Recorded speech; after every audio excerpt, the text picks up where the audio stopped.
વિદ્યાર્થી મિત્રો, તમે ઘણી બધી વાર આત્મકથાનું સ્વરૂપ ભણતા હો છો અને એની સાથે બે આત્મકથા ભણતા હો છો. કાલે મેં તમને ઉર્દુ સાહિત્ય જગતની એક બહુ જ મોટી સર્જક ઇસ્મત ચુગતાઈ એની આત્મકથા કાગઝી હૈ પૈરહનની વાત કરી. આજે હું તમને હિન્દી સાહિત્ય જગતની એટલા જ મોટા ગજાની સર્જક પ્રભા ખેતાન, જેણે સિમોન દ બુઆના સેકન્ડ સેક્સનો હિન્દી અનુવાદ કરેલો છે, એવા પ્રભા ખેતાન એની આત્મકથા અન્યા સે અનન્યા, એક સામાન્ય સ્ત્રી કેવી રીતે એક વિશેષ સ્ત્રી બની, નોબડીથી સમબડીની યાત્રા એની કેવી રહી એની વાત કરીશ. પણ હું તમને કુલ 4 વિશિષ્ટ સ્ત્રીઓની આત્મકથાની આ 2-4 દિવસમાં વાત કરીશ. એમાં એક પુલ દેશપાંડેના પત્ની સુનીતા દેશપાંડેની આત્મકથા મનોહર છે તો પણ, અને ચોથીની વાત કરીશું બહુ જ જાણીતા હિન્દી સર્જક મન્નુ ભંડારી, એની આત્મકથા એક કહાની યે ભી. આની અંદર મન્નુ અને સુનીતા તાઈ એ બંનેની આત્મકથાઓમાં તમને સાહિત્ય જગત, સંગીતનું જગત, ફિલ્મનું જગત, એને બહુ જ મોટા ગજાની વ્યક્તિઓ, એનું એમના ઘરે આવવું, સાહિત્ય જગતના વિવાદો, આ બધી વાતો તમને મન્નુમાં વધારે મળશે. નવી કહાનીની આખી જે મૂવમેન્ટ હતી, ચળવળ હતી, નિર્મલ વર્મા, મોહન રાકેશ, રાજેન્દ્ર યાદવ અને કમલેશ્વર, આ બધા ભેગા થઈને, તો આ બધી વાતો તમને મન્નુ ભંડારીમાં ચોક્કસ જ મળે. સુનીતા દેશપાંડેની આત્મકથામાં પણ એ સમયનું કળા જગત, નાટ્ય જગત બિલકુલ જ તમને આલેખાયેલું જોવા મળે. ઇસ્મતમાં જોયું કે એ આટલી મોટા દરજ્જાની લેખિકા, જેને કુર્તલૈન હૈદરે તો લેડી ચંગેઝ ખાન, ઇસ્મત માટે એવું વિશેષ નામ વાપરેલું છે, સાહિત્ય જગતની લેડી ચંગેઝ ખાન, પણ એની આખી આત્મકથામાં કોઈ જગ્યાએ તમને સાહિત્યની દુનિયા, કે જે પછીથી ફિલ્મની દુનિયા સાથે પણ એટલા નજીકથી સંકળાયેલા, 60 ઓનવર્ડ્સ, શાહિદ લતીફ એમના જે પતિ, બહુ જાણીતા દિગ્દર્શક, અને ઇસ્મત સ્ક્રિપ્ટ રાઇટર, અને અભિનય પણ જુનૂન જેવી ફિલ્મમાં એણે કર્યો, પણ છતાંય તમને આ બેઉ જગત બિલકુલ અદૃશ્ય દેખાય. માત્ર ને માત્ર અંગત જિંદગી, અને એ પણ અંગતમાં આપણને એણે પ્રવેશવા નથી દીધા, બહાર રાખ્યા છે, મનની અંદર નથી પ્રવેશ. મનમાં પ્રવેશવું હોય તો ટેઢી લકીર વાંચો, એવું એણે સ્પષ્ટ કહી દીધું. અન્યા સે અનન્યામાં પણ આપણને આ જ ફરિયાદ થશે. એટલે જ્યારે તમે આત્મકથા પર કામ કરો ત્યારે તમારે આવી કોઈક સરખામણી કરવી જોઈએ કે આ આત્મકથાના સર્જકો કોઈ ફિલ્મ સાથે, કોઈ સાહિત્ય સાથે, કોઈ અન્ય ક્ષેત્ર સાથે સંકળાયેલા હોય ત્યારે એ કેટલા આપણને અંદર પ્રવેશવા દે છે ને કેટલા નથી પ્રવેશવા દેતા. પ્રભાની પીડાઓનો સ્પર્શ આપણને થાય છે, પણ પ્રભા સાહિત્ય જગતમાં કેટલા જાણીતા હતા એની વાત કોઈ જગ્યાએ કોઈ સાહિત્યકારનું મળવું.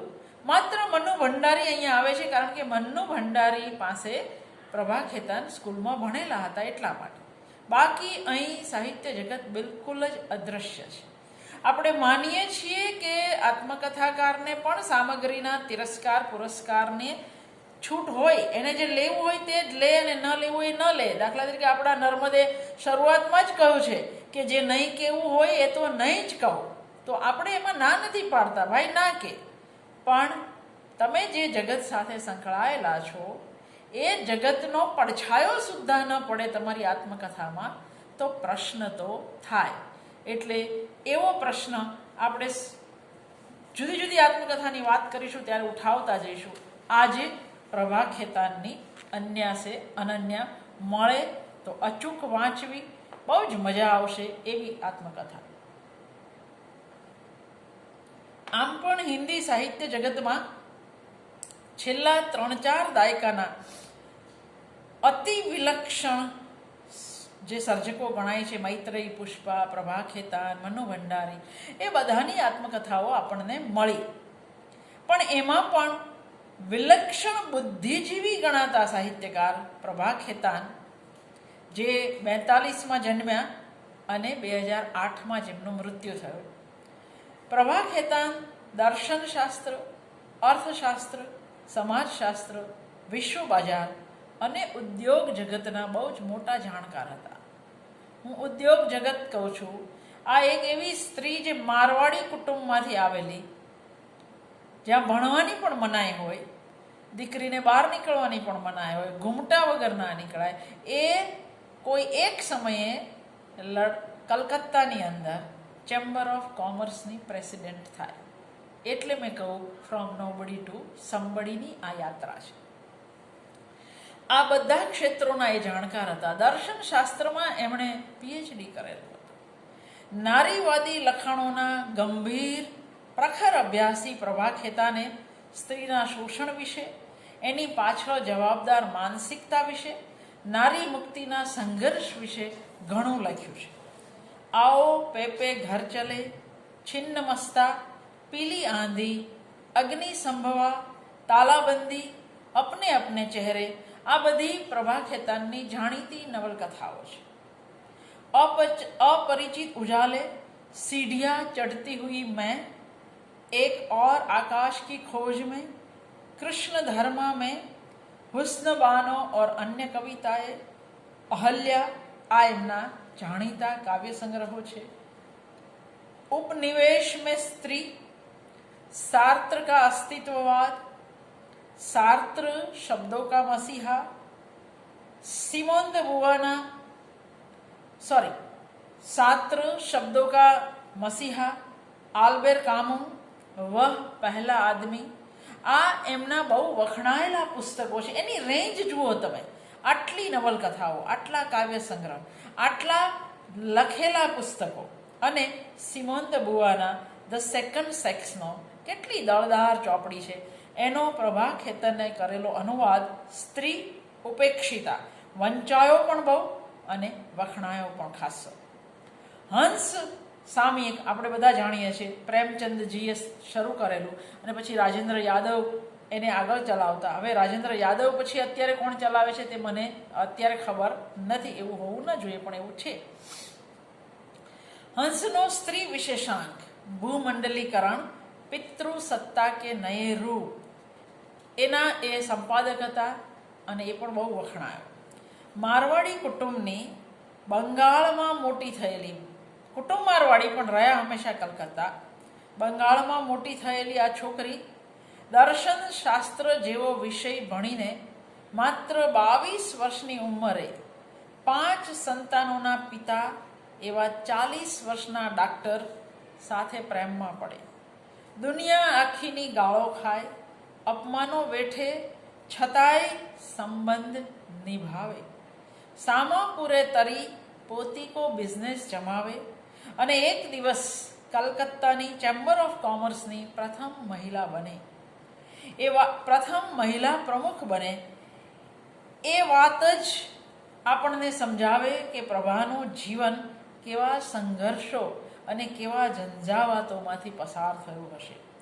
પોતાના દેખાવને કારણે, શ્યામ વર્ણને કારણે કુટુંબમાં હંમેશા હાંસી પાત્ર રહેલા. એક તો કાળા અને એમાં એમના દાંત સહેજ બે બાર હતા. જોકે મેં પ્રભા ખેતરના જોયેલા ફોટામાં મને ક્યાંય એ કદરૂપા લાગ્યા નથી. સૌંદર્યને નાણવાના અને માપવાના દરેકના પોતાના દ્રષ્ટિકોણ હોય છે. 9 વર્ષની ઉંમરે કુટુંબના જ એક સભ્ય દ્વારા, જે એનો કઝિન ભાઈ થતો હતો, એના દ્વારા જાતીય શોષણનો ભોગ બનેલી આ સામાન્ય, કઈ રીતે અસામાન્ય નારી બને છે એની વાત એટલે પ્રભા ખેતાનની આત્મકથા અન્ય સે અનન્ય. હંસમાં જ્યારે આ આત્મકથા હપ્તાવાર છપાતી હતી ત્યારે બહુ જ તીખી પ્રતિક્રિયાઓ જાગેલી. અમુક લોકોએ એને નિર્ભીક આત્મસ્વીકૃતિની સાહસપૂર્ણ કથા કહી, તો કેટલાકે બેશર્મ અને નિર્લજ્જ સ્ત્રી દ્વારા પોતાની જાતને ચોક વચ્ચે નગ્ન કરવાની કુત્સિત બેશર્મી એવું પણ કહ્યું. આટલી સરસ નવલકથાઓ લખનાર પ્રભા પોતે એવું માને છે, ઉપન્યાસ સે अधिक दिनों तक आत्मकथा जीवित रहती है। उपन्यास को लोग भूल जाते हैं, लेकिन आत्मकथा को एक बार पढ़ने के बाद नहीं भूलते। आत्मकथा લખવાના જોખમ કે પડકાર પ્રભા નહોતા જાણતા એવું નથી। એમણે લખ્યું છે, आत्मकथा लिखना तो स्ट्रिप्टिस का नाच है। आप चौराहे पर खड़े होकर एक एक कर अपने कपड़े उतारते जाते हैं, ये पता है मुझे। અને પ્રભાએ ખરેખર જાહેરમાં કપડાં ઉતારતા હોય એટલી નિર્મમ સચ્ચાઈથી પોતાની વાત લખી છે। ઉદ્યોગ અને સાહિત્ય બેઉ જગતમાં આટલા જાણીતા હોવા છતાં પ્રભા ખેતાને એકદમ નિખાલસતાથી પોતાની જિંદગીની કિતાબને આપણી સમક્ષ ખુલ્લી મૂકી દીધી છે। ડૉક્ટર સાથેના સંબંધોની વાત હોય કે એમની સાથે બદલો લેવાની ભાવનાથી પોતે અન્ય પુરુષ સાથે ટૂંકા ગાળા માટે જે સંબંધ બાંધ્યો હોય એની વાત હોય, અનેક અપમાનો વેઠવાના થયા છતાંય ડૉક્ટરને છોડી નહીં શકવાની પોતાની લાચારીની વાત હોય, પ્રભાએ બધી જ વાત અતિશય પ્રમાણિકતાથી અને વધારે પડતી નિખાલસતાથી કહી છે। હા, વાચક તરીકે આપણને એક બે બાબતે ફરિયાદ કરવાનું ચોક્કસ મન થાય, અને એ કઈ? આખી આત્મકથામાં એમણે સાહિત્ય જગત સાથેના એમના સંબંધો કે અનુભવો વિશે કશું જ લખ્યું નથી। પોતે કઈ રીતે લખતા થયા, કેવા વિષયો પર લખવાનું પોતાને ગમ્યું, એવી પણ કોઈ વાત અહીં નથી। મન્નુ ભંડારીની આત્મકથા એક કહાની એ બી વાંચીએ ત્યારે એમાં હિન્દી સાહિત્ય જગતના જાણીતા લેખકો, સાહિત્યનું રાજકારણ ઉપરાંત મન્નુની પોતાની સર્જન પ્રક્રિયા વિશે પણ જાણવા મળે છે।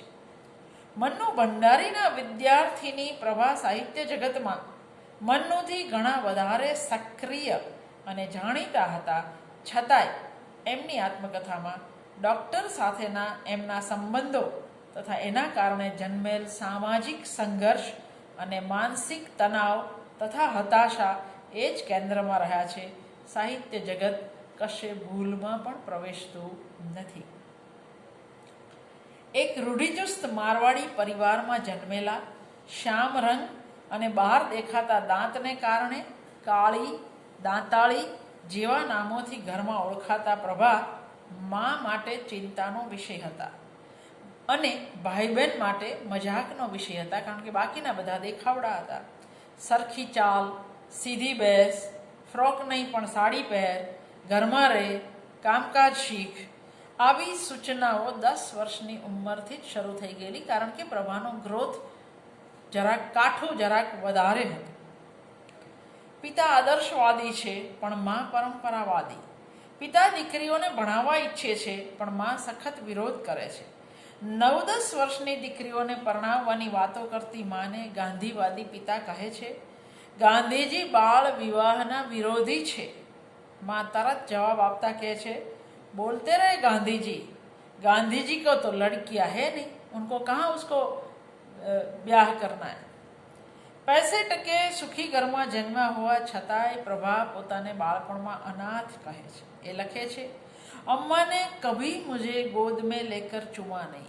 काले आपणे ईस्मतनो वांचेलो के अमे माँनो खोळो जोयेलो ज नहीं, कारण के मानी गोदने एक पछी एक कचड़ता अमे आवता અને માં ઉલટીઓમાંથી ક્યારેય નવરી થઈ જ નહીં, એટલે ક્યારેય એને અમને ખોળે લેવાનું, એટલે અમે વધારે તો નોકરો સાથે જ રહીને મોટા થયા। આ ઈસ્મતે પણ કહ્યું છે।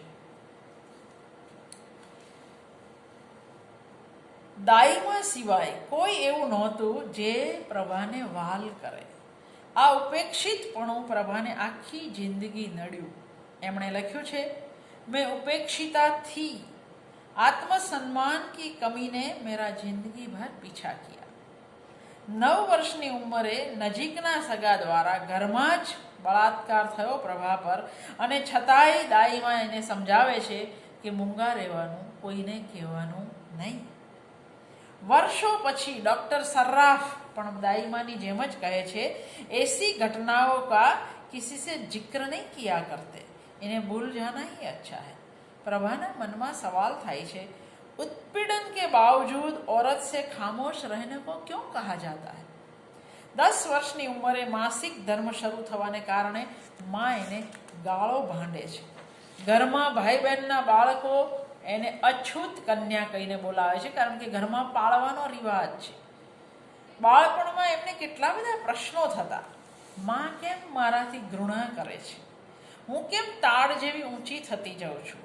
મારા દાંત કેમ બહાર છે? ઘરમાં બધા ગોરા અને હું એક જ કેમ કાળી?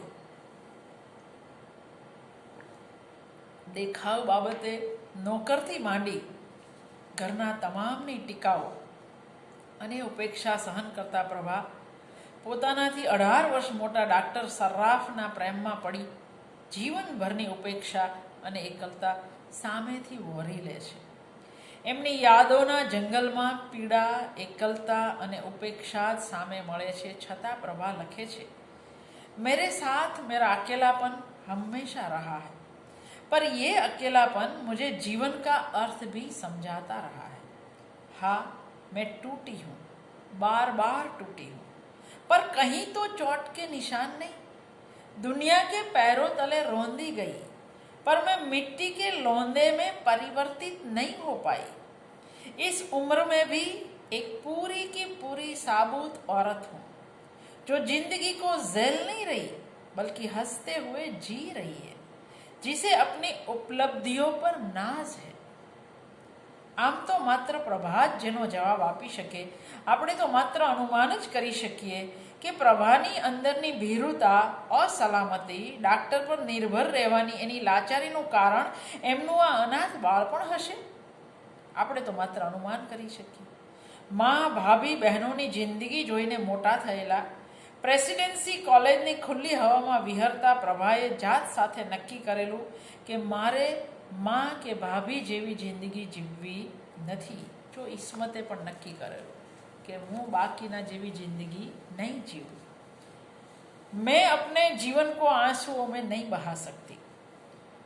શાળામાં 11મા ધોરણ સુધી ભણાવનારા મન્નુ ભંડારી હિન્દી સાહિત્ય જગતનું મોટું નામ હતું. પ્રભાએ મનોમન મન્નુના નકશે કદમ પર ચાલવું, એમના જેવા થવું એવું નક્કી કરેલું. મન્નુની અંગત જિંદગી કેવી દોજખ જેવી હતી એ વાતની ત્યારે એમને ખબર નહોતી. મન્નુ ભંડારીએ પીડાના દાબડા જ્યારે આત્મકથામાં ખોલ્યા પછી લાંબા સમય સુધી પ્રભા રાજેન્દ્ર યાદવ સાથે સહજપણે વર્તી શકતા ન હતા.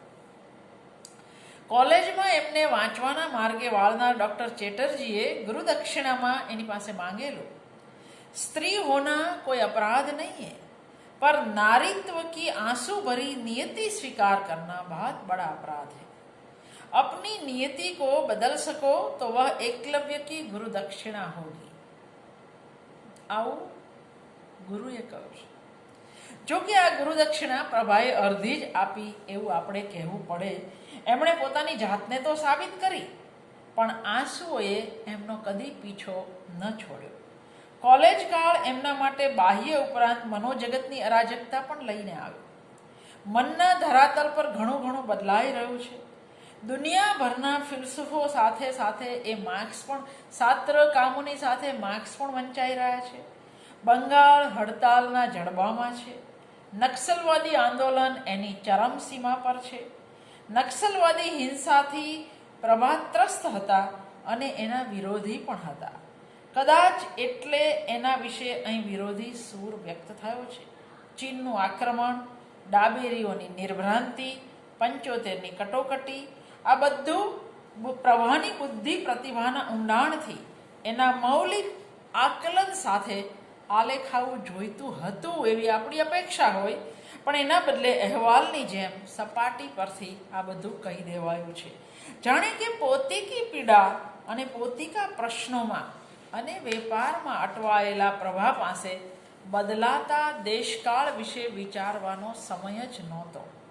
પ્રભા કહે છે, એ દિવસોમાં મારી વ્યક્તિગત બાબતોમાં હું એટલી તો અટવાયેલી હતી કે બહારની દુનિયામાં નજર કરવાની પણ મને ફુરસદ ન હતી. જોકે કટોકટી કાળ માટે પ્રભાએ થોડીક વાતો કરેલી છે. એક રૂઢિચુસ્ત ઘરની દીકરી દર્શનશાસ્ત્ર ભણે, જડબે સલાક પુરુષ પ્રધાન મારવાડી સમાજમાં રહીને વેપારી બને, હિન્દુ હોવા છતાં ચામડાની બેગની ફેક્ટરી નાખે, એક્સપોર્ટ કરે, દુનિયાના અનેક દેશોમાં એકલી ફરે, 22 વર્ષની ઉંમરે આંખના જાણીતા ડાક્ટર સર્રાફના પ્રેમમાં પડે, જે 5 સંતાનોના પિતા હતા અને પ્રભાથી 18 વર્ષ મોટા હતા. એ સંબંધને, પ્રેમમાં તો ઘણા બધા પડે, પણ એ સંબંધને જાહેરમાં સ્વીકારે. પોતે પ્રખર નારીવાદી હોવા છતાં સાવ સામાન્ય સ્ત્રીની જેમ સામાજિક સ્તરે અનેક અપમાનો વેઠે. ડૉક્ટરની જિંદગીમાં એમનું જરાય મહત્વ ન હોવા છતાં એ સંબંધ માટે બધું જ જતું કરે. આ બધું ગળે ન ઉતરે એવું સંકુલ છે. સાહિત્ય અને ઉદ્યોગ જગત બંને ક્ષેત્રે સફળતા અને નામ કમાનાર પ્રભાના ભાગે ડૉક્ટર સર્રાફ સાથેના સંબંધને કારણે રખાત અને બીજી સ્ત્રી એવી ગાળ આવે છે. જ્યારે પ્રભા સિવાય અનેક સ્ત્રીઓ સાથે સંબંધ ધરાવતા ડાક્ટર કલકત્તાના શેરીફ પણ બને અને એમને પદ્મશ્રી જેવો પુરસ્કાર પણ અપાય. પ્રભાને રખાત કહેનાર સમાજે ડાક્ટર સર્રાફને કદી પણ મેણું માર્યું નથી. અકળાયેલા પ્રભા લખે છે, स्त्री को ही सारे लांछन सहने पड़ते हैं, पुरुष से कभी कोई कुछ नहीं कहता, संबंध तो दो व्यक्तियों का होता है, दोनों ही उसके लिए उत्तरदायी होते हैं, तो मात्र स्त्रीने જ કેમ રખાત કહેવામાં આવે છે. પ્રભા ડૉક્ટર સર્રાફની સાથે એમના હૃદયની સારવાર માટે અમેરિકા ગયેલા.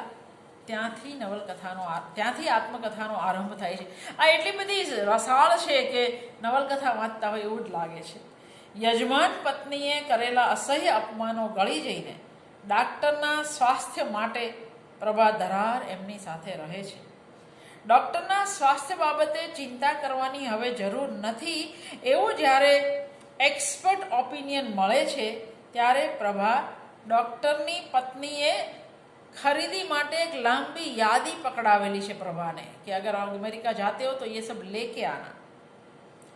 પ્રભા એ ખરીદી કરવા નીકળે છે.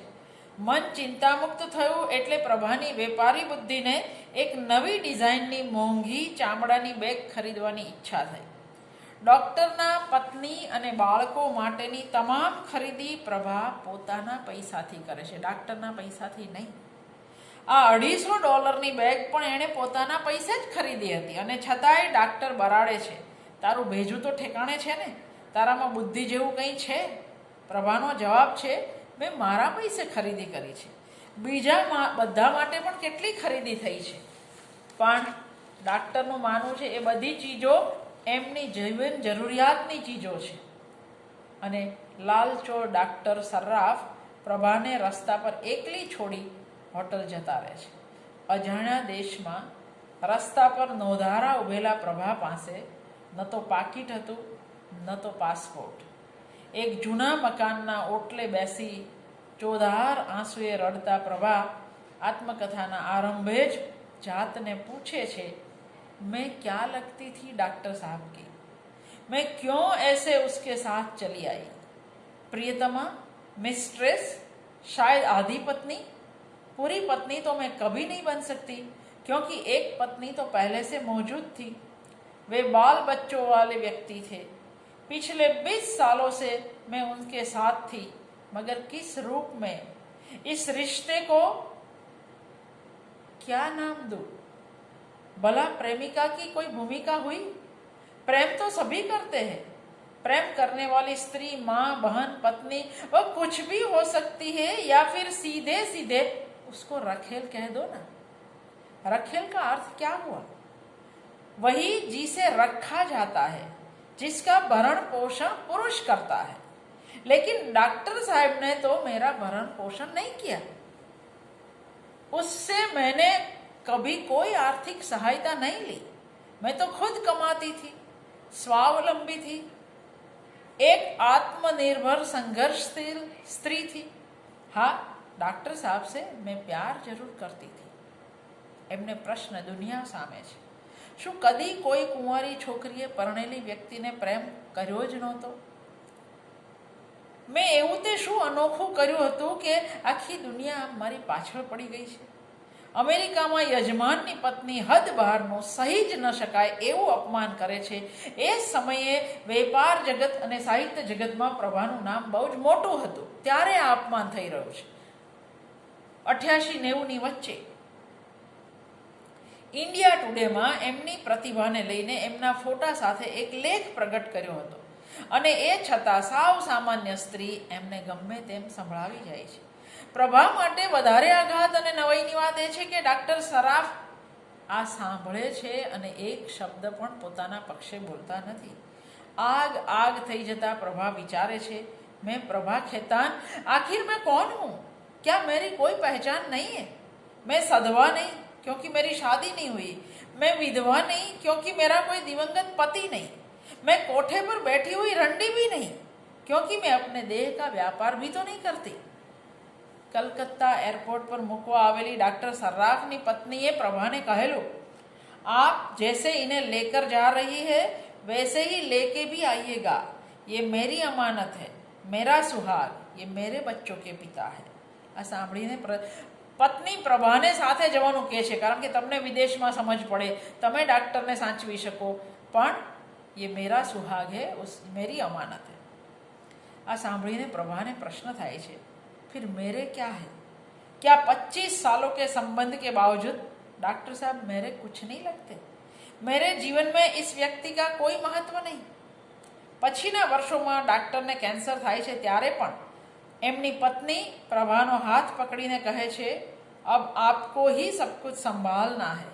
आप पढ़ी लिखी है, व्यापार करती है और मुझे विश्वास है कि परिवार को भी आप ही संभाल लोगी.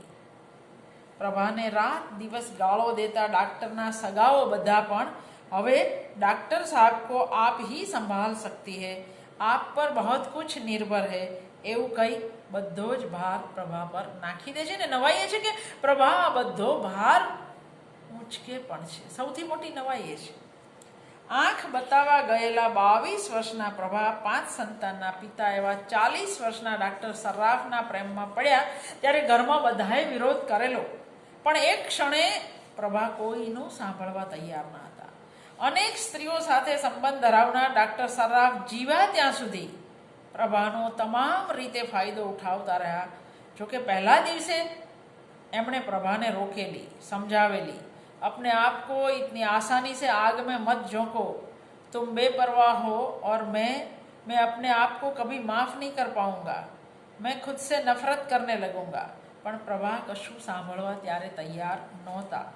डॉक्टर ત્યાં સુધી એને કહે છે, तुम जानती हो मैं एक विवाहित पुरुष हूँ, मेरा परिवार है, तुम इस आग में मत कूदो, यह मेरा नरक है, इसमें मुझे अकेला रहने दो. એટલે પોતાની પીડાઓની વાતો તો કરતા જ રહે, પાછા એક સહાનુભૂતિ તો પેલા ઊભી કરે ને પછી આવું. પણ પ્રભા ખસવા તૈયાર નથી. मैं आपसे जुड़ चुकी हूँ और यदि आपकी जिंदगी नरक है तो मैं भी इस नरक में आपके साथ हूँ. डॉक्टर एंथनी जीत थी अकड़ाई ने कहे छे, तुम सुनना चाहती हो तो सुन लो, मेरे लिए इस संबंध का कोई महत्व नहीं, क्योंकि मेरे लिए औरत बस एक देह है, मन लगाने की चीज है. और कुछ सुनना चाहती हो? ડાક્ટરની આ તમામ સમજાવટ છતાંય પ્રભા પોતાની જીદ નથી છોડતા. પોતે ડાક્ટરને શા માટે આટલી હદે ચાહતા હતા એ તો કદી એમને પણ નથી સમજાયું. પણ એક બાબતે એ બિલકુલ નિશ્ચિત છે, दुनिया की कोई ताकत मुझे इस राह से वापिस लौटा नहीं सकती. ने खरेखर જ વિષમ સંજોગો, ભયાનક અપમાનો, અનેક સ્તરીય શોષણ છતાંય પ્રભાએ ડાક્ટરના મૃત્યુની ક્ષણ સુધી આ સંબંધ નિભાવ્યો. લોકો એમના વિશે શું કહેશે, એમને કેવી નજરે જોશે એ બાબતની એમણે કદી પણ પરવા ન કરી. ડૉક્ટર સાથે અડધો કલાક મળે એના માટે થઈને એમણે 300 રૂપિયામાં ડાક્ટરની સેક્રેટરી તરીકે પણ કામ કર્યું. પોતે સગર્ભા છે એવી ખબર પડતા ગભરાઈને ડાક્ટરને ફોન કરે છે, डॉक्टर साहब मैं तो नादान थी पर आपको तो सोचना चाहिए था, ડાક્ટર કોઈ જવાબદારી લેવાને બદલે સામી ખખડાવે છે.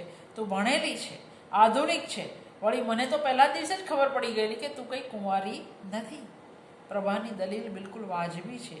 કોઈએ બાળપણમાં મારી સાથે બળાત્કાર કર્યો, એમાં મારો શું વાંક? किसी ने बचपन में मुझे खराब किया और अब आपने किया.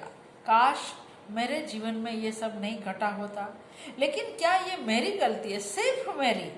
और यदि नहीं तो क्यों दिन रात इस आग में मैं अकेली झुलसती? आपको शर्म क्यों नहीं आ रही? જવાબ કેવો ટૂંકો હતો. હું પુરુષ છું એટલે. ઈસ્મતને પેલા એમ અસલમે કહેલું ને કે મેં તો મર્દ જાત હું.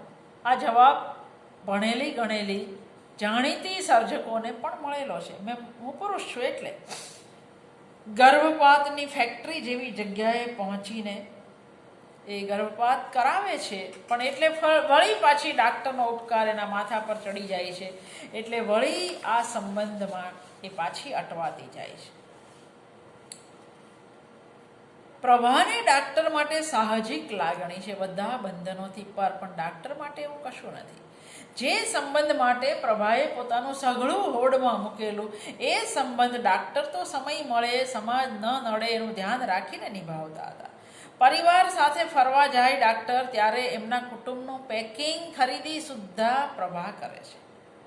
પણ એણે તો પાછળ એકલા જ રહેવાનું હોય છે. ડાક્ટર સાહેબને કંઈ થઈ જાય તો હું જીવતી ન રહી શકું એવું કહેનાર ડાક્ટરના મૃત્યુ પછી પ્રભા કેટલા બધા વર્ષ 92 થી 8 જીવ્યા જ છે, પણ એમના જીવતા એમને છોડી શકતા નથી. ડાક્ટરની પત્ની સાવ નહીં જેવી બાબતે પ્રભા પર શંકા કરે. ઘરમાં પત્ની પડ્યો બોલ ઝીલતી હોય ત્યારે પુરુષ બીજી સ્ત્રીને સમાન ભાવે નહીં જોઈ શકે. એનો સ્વાતંત્ર્ય એ ન વેઠી શકે. ડાક્ટરના ચરિત્ર વિશે બધે જ વાતો થતી. એકવાર હિમ્મત કરીને પ્રભા કહે છે, આપકે જીવન में मेरे अलावा भी कोई स्त्री है? जवाब મળે છે, मैंने कब कहा कि मैं एक पत्नी व्रत में आस्था रखता हूँ. મતલબ છે, પણ પ્રભા પાસે તો તેઓ વફાદારીની આશા રાખે છે. પ્રભાની મબલખ કમાણી, દરેક ક્ષેત્રે એની સફળતા, એનું વારંવાર પરદેશ જવું, વિદેશી ગ્રાહકો સાથેની વાતચીત ડાક્ટર સહન કરી શકતા નથી. ડાક્ટર પ્રભા બાબતે ટિપિકલ મેલ, એક પુરુષ જ છે. દરેક પળે શંકાશીલ. તું મારી છે ને, માત્ર મારી, એવું વારે વારે પૂછે છે. જવાબમાં પ્રભા કહે છે, मैं सिर्फ आपकी हूँ, लेकिन आप केवल मेरे नहीं, ये मैं जानती हूँ. કોઈનો કાગળ કે ફોન આવે, કોઈને મળવા જવું પડે એટલે તરત ડાક્ટરને શંકા આવે. ગમે તેવું બોલવા સુધી પણ જાય. तुम इस हद तक गिरी हुई हो ये मैं सोच भी नहीं सकता था. कहो और कितने यार है तुम्हारे, और कितने चक्कर चलाओगी तुम. વેપાર ક્ષેત્રે કે સાહિત્ય ક્ષેત્રે પ્રભાની સફળતામાં પ્રભા સિવાય કોઈનો પણ હાથ નથી, અને છતાં ડાક્ટર એને ભૂલકણી, મૂરખ, બેજવાબદાર અને ખબર નહીં બીજું શું શું કહે છે. પ્રભાની કમાણીમાં ડાક્ટરનો કોઈ ફાળો નથી, પણ પ્રભાના પૈસામાં એમનો બરાબરનો 50% હિસ્સો છે. એની આવક ડાક્ટરના ઘરમાં વપરાય છે. પોતાના કામ અંગે પ્રભા વેપારીઓને મળવા હોટલમાં કે દુકાનો પર જાય એ ડાક્ટરને નથી ગમતું. સારા ઘરની છોકરીઓ હોટલમાં એકલી જાય તે સારું નથી લાગતું. અકળાયેલી પ્રભા જો એવું પૂછી બેસે, डॉक्टर साहब आपको मुझ पर विश्वास नहीं? नहीं, ये बात नहीं. लोग व्यर्थ में बातें बनाएंगे. लोगों ने बातें बनाने में कोई कसर छोड़ी है? नहीं, तुम्हारे चरित्र पर. वे तो न जाने कितने सालों से मुझे चरित्रहीन ही कहते आए हैं. बकवास मत करो. मेरे साथ नाम जुड़ना तथा हर एरे गेरे से नाम जुड़ना क्या एक ही बाबत है? ડાક્ટરની શંકાઓથી પ્રભા જ્યારે ત્રાસી જાય ત્યારે એ કહી ઉઠે છે કે નહીં, तुम्हारे चरित्र पर. ने गुस्से થયેલા ડાક્ટર કે બરાડે છે, मुझे यहाँ बंदी घर अच्छा नहीं लगता. आप हर बात की खोज खबर रखते हैं. प्रभा એને સંભળાવે છે અને ડાક્ટર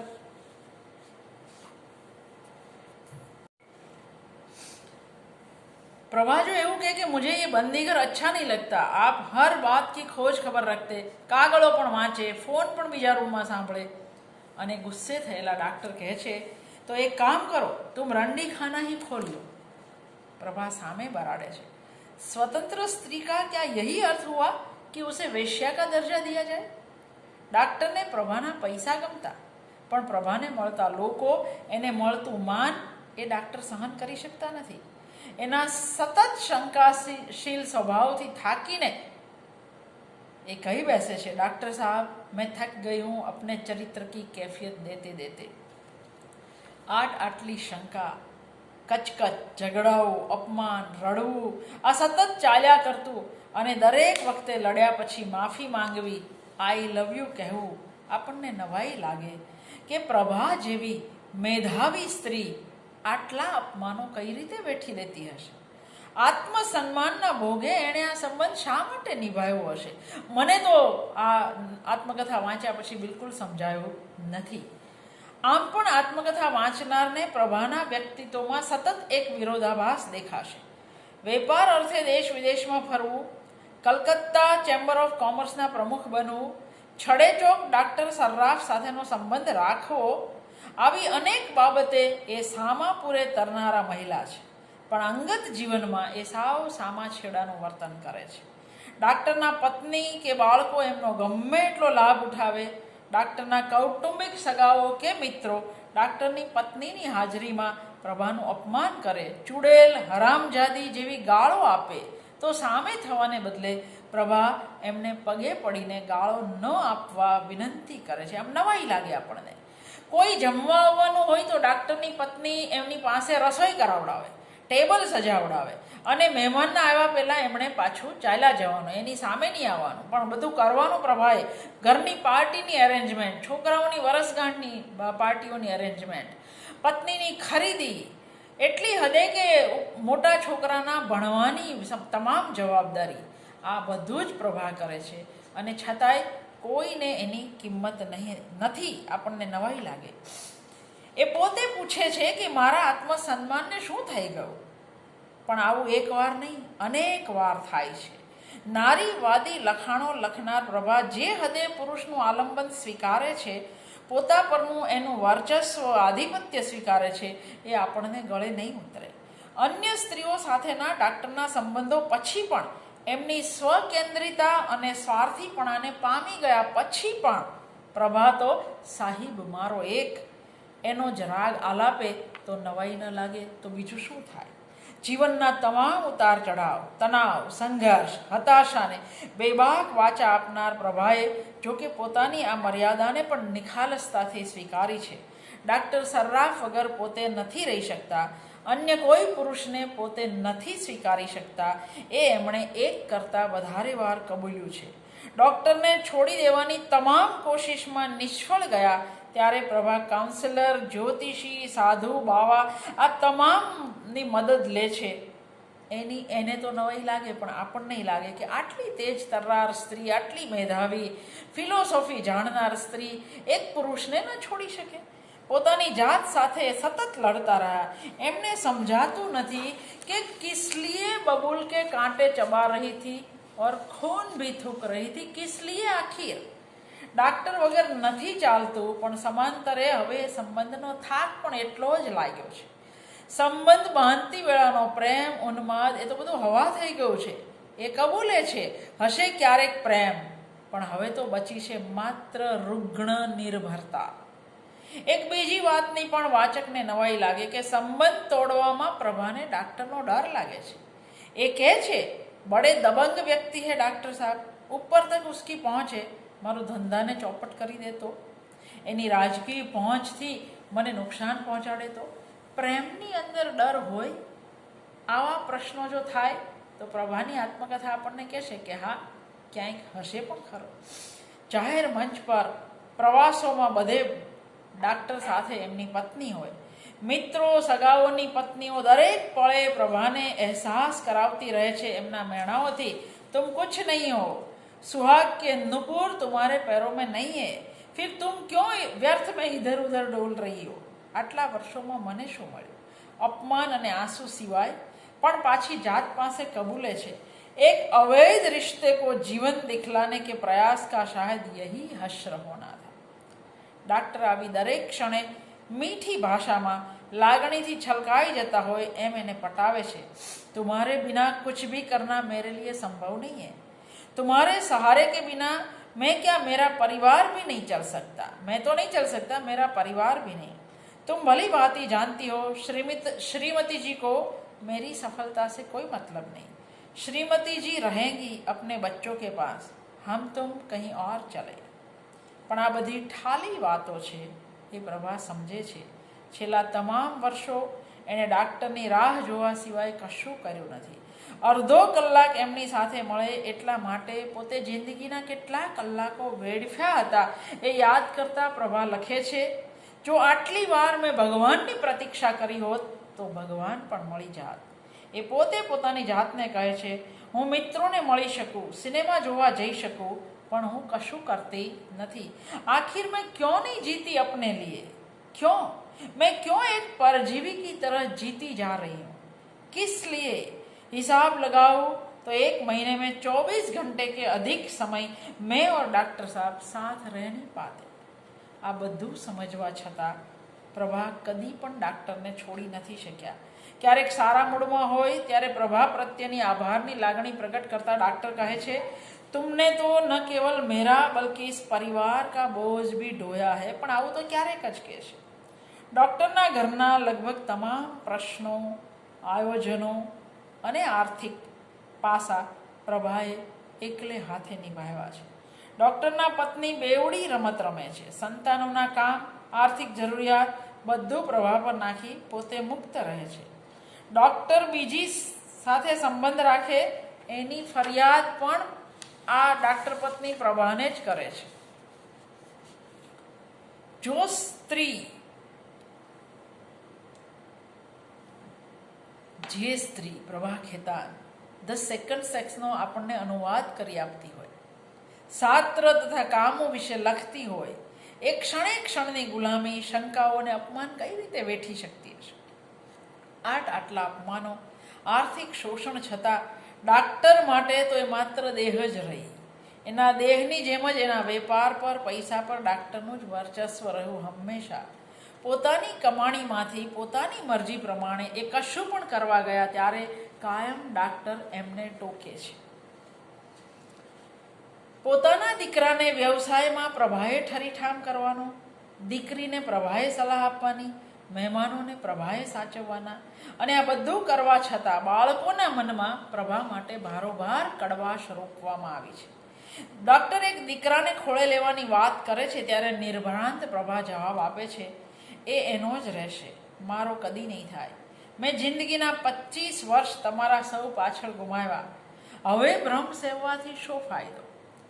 એ તો કહો, તમારા પરિવારમાંથી કોઈ મારું થયું? ઘર ચલાવવા સમય, સૂઝ, પૈસા સઘળું આપવા છતાં ડાક્ટર પ્રભાને સંભળાવે છે, तुम कुछ करके सुनाती क्यों हो, नेकी कर और कुएं में डाल। પ્રભાને થાય છે, શું સાત ફેરા જ બધું છે? સંબંધનું, પ્રેમનું શું કોઈ મહત્વ નહીં? આ ભયાનક ગુંગળામણના દિવસોમાં એ કવિતાઓ લખવાનું શરૂ કરે છે। અસહ્ય યથાર્થથી પલાયન સાધવાનો કદાચ એમણે શોધેલો આ રસ્તો હતો। ઘરના કે બહારના તમામ લોકોથી કપાઈ જઈને જીવતા પ્રભા હદ બહારની એકલતા અનુભવે છે, છતાં બગીચામાં આટા મારવા, કોઈ પ્રસંગમાં જવું, આ બધાથી એ દૂર રહે છે, કારણ કે આટલા વર્ષોમાં તેઓ અનેક પ્રકારની વાતો સાંભળી ચૂક્યા છે। આ બધા અવાજો એમના કાનમાં પડઘાય છે। बेचारी प्रभा खेतान अकेली औरत है, डॉक्टर सर्राफ से फंसी हुई है, ये शादी क्यों नहीं कर लेती? इसे हम कैसे अपने घर बुलाए, इससे कैसे दोस्ती करें? पूछेंगे नहीं लोग इसके चरित्र के बारे में? अरे लोग तो हमसे भी सवाल जवाब नहीं करेंगे? हमारी भी तो बहू बेटियां है, उसके सामने ऐसे गलत उदाहरण कैसे परोस दे? इसकी देखा देखी में हमारी बहू बेटियां बिगड़ नहीं जाएगी और कल को वे भी किसी से उलझ जाए तो? इस औरत को हम मंच पर कैसे बिठाए? माना कि पढ़ी लिखी आत्मनिर्भर स्त्री है, पर ऐसी स्त्री समाज की नाक नहीं बन सकती। आ अवाजोए प्रभानो कदी पीछो नहीं छोड़्यो। एनो आत्मविश्वास तूटवाना अनेक कारणोमानुं एक कारण आ पण खरुं। રખાત શબ્દથી ત્રાસીને પ્રભા એક દિવસ કહી ઉઠે છે, મને લાગે છે કે મારે લગ્ન કરી લેવા જોઈએ, તમે નહીં કરો તો હું બીજા સાથે કરી લઈશ. પણ डॉक्टर તરત જ કહે છે, शादी करके तुम कौन सी सुखी हो जाओगी, इतना रोओगी पछताओगी कि तुम्हें अंदाजा तक नहीं है, अतीत का बोझ हमेशा तुम्हारी पीठ पर रहेगा. એટલે પ્રભા એમને છોડીને જાય એ પણ ડાક્ટરને મંજૂર નથી. ડાક્ટરની શંકાઓ અને સ્વામિત્વના ભાવથી કંટાળેલી પ્રભા જો એવું કે મુझे आपसे और आपकी गार्डियनशिप से मुक्ति चाहिए, તો જવાબમાં તરત જ ડાક્ટર કહે જે 100 વર્ષ પહેલા डॉल्स हाउस में हेल्मरे नोरा ने कहेलू, तुम्हें पता नहीं प्रभा कि दुनिया कितनी जोखम भरी है, लोग तुम्हारा सारा धन लूटपाट कर खा जाएंगे, मैं तुम्हारा हितैषी हूँ, मुझसे ज़्यादा तुम्हें न किसी ने चाहा है और न कोई चाहेगा. डॉक्टर प्रभा ने संशोधन करवानी सलाह એટલા માટે આપે છે કે જેથી કરીને એ ડોક્ટર પ્રભા ખેતાન કહેવાય, જેથી કરીને એ મિસિસ કે મિસમાંથી છૂટી જાય, પોતે ક્ષોભમાંથી બચી જાય. ડૉક્ટર અને એને પત્ની વચ્ચે પણ પુષ્કળ ઝઘડાઓ છે.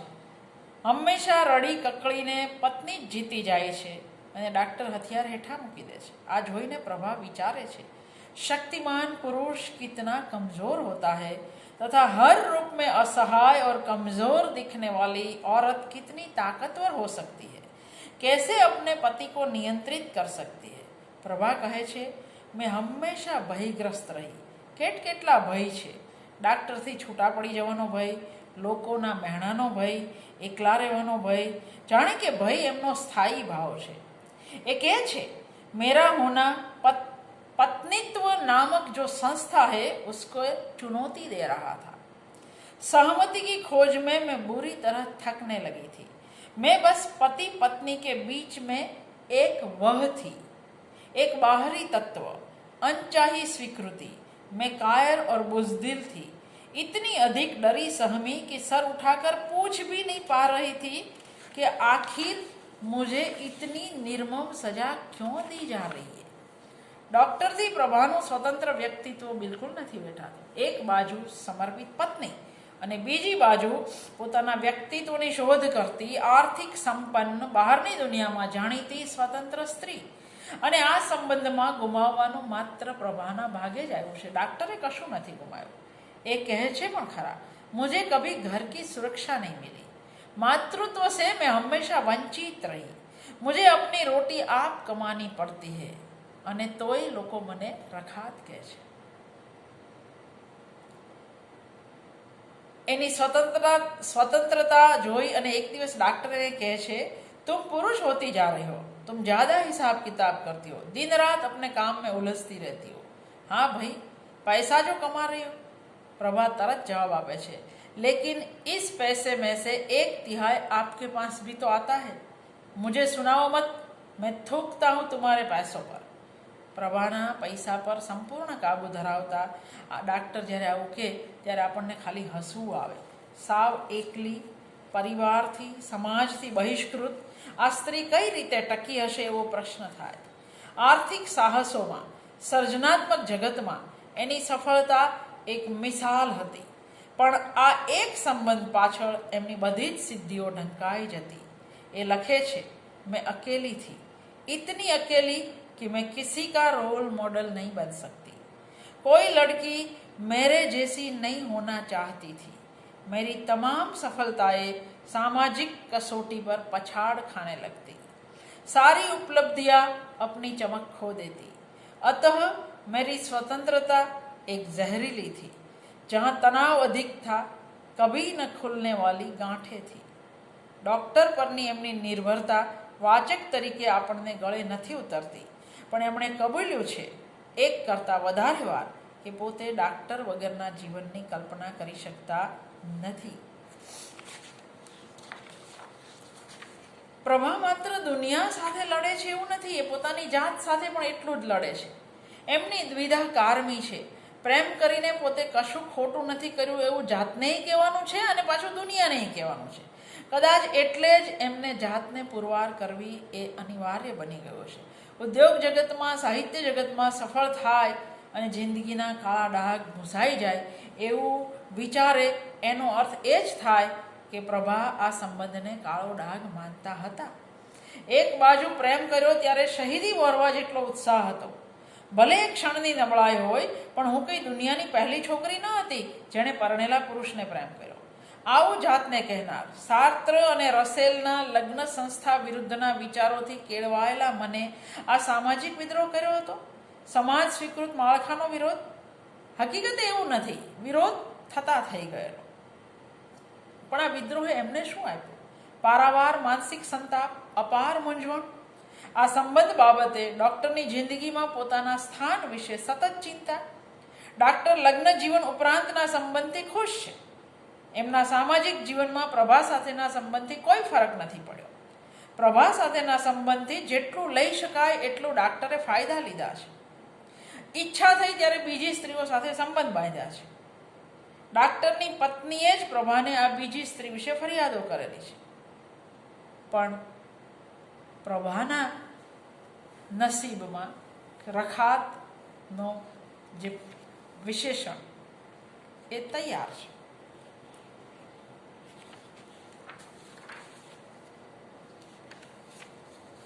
એક વ્યાખ્યાન પછી પ્રભાએ અમૃતા પ્રીતમને પૂછેલું, આપકો ઇમરોઝ મિલ ગયે, लेकिन वह स्त्री क्या करे जिसे इमरोज जैसा प्रेमी न मिले. अमृता प्रीतम ने जवाब आप्यो, तो एक इमरोज की तलाश करे. क्या औरत की जिंदगी महज इमरोज की तलाश बन जाए? अमृता कहे छे, बिना प्यार के औरत पंगु है. प्रभानु कहવું છે, अमृताजी सिर्फ प्यार ही क्यों, केवल इमरोज ही क्यों? ये समाज तो कई कई मुकामों पर औरत को उसकी पंगुता महसूस करवाता है. औरत के लिए केवल प्यार काफ़ी नहीं है, व्यक्ति बनने के लिए उसे और भी बहुत कुछ चाहिए. धन, मान, अभिव्यक्ति की स्वतंत्रता, सभी कुछ. બધાની જિંદગી અમૃતા જેવી સરળ ન હોય. પ્રભાની જેમ દિવાલમાં માથા ફોડવાનું પણ નસીબમાં લખાયું હોય એ અમૃતા પ્રીતમને કેવી રીતે સમજાય? કેટલીક बातो बहुत मज़ेदार है. ये लखे छे, कामकाजी औरतों को पत्नी की आवश्यकता अधिक है, पति की कम. बाहरी जिंदगी बहुत आसान हो जाती है यदि घर में इन छोटी छोटी सुख सुविधाओं का ख्याल रखने वाली कोई मौजूद हो. प्रभाનું માનવું છે, ઘરમાં આ બધું કોઈ સંભાળી લે તો પછી સ્ત્રી બહારની દુનિયામાં પોતાના કામકાજ પર વધારે સારી રીતે ધ્યાન આપી શકે છે. અને પ્રભાની આ વાત બિલકુલ સાચી છે. અન્યથી અનન્ય બનવાની મથામણભરી સફરમાં કેટલાય પડાવો થકવી દેનારા હતા. છતાં સર્જક, વિવેચક, અનુવાદક તરીકે આદરભરી ઓળખ મેળવતા પ્રભા કલકત્તાની ચેમ્બર ઓફ કોમર્સના પ્રમુખ બને, નિર્યાત કરનારા મોટા વેપારીઓ વચ્ચે પોતાનું મોભાનું સ્થાન બનાવે ત્યારે વાચક ચોક્કસ રાજી થાય. પણ એમની મેધાને, પ્રતિભાને પ્રમાણતા વાચકને એક અસંતોષ ચોક્કસ રહે કે એમણે બંગાળની તથા સમગ્ર દેશ દુનિયાની બદલતી પરિસ્થિતિનું બહુ સપાટી પરથી આલેખન કર્યું. સાહિત્ય જગત ઉપરાંત સમકાલીન પ્રવાહો વિશે પ્રભાએ માંડીને વાત કરી હોત તો એમની આ આત્મકથા બહુ પરિમાણી બની શકી હોત, જે નથી બની.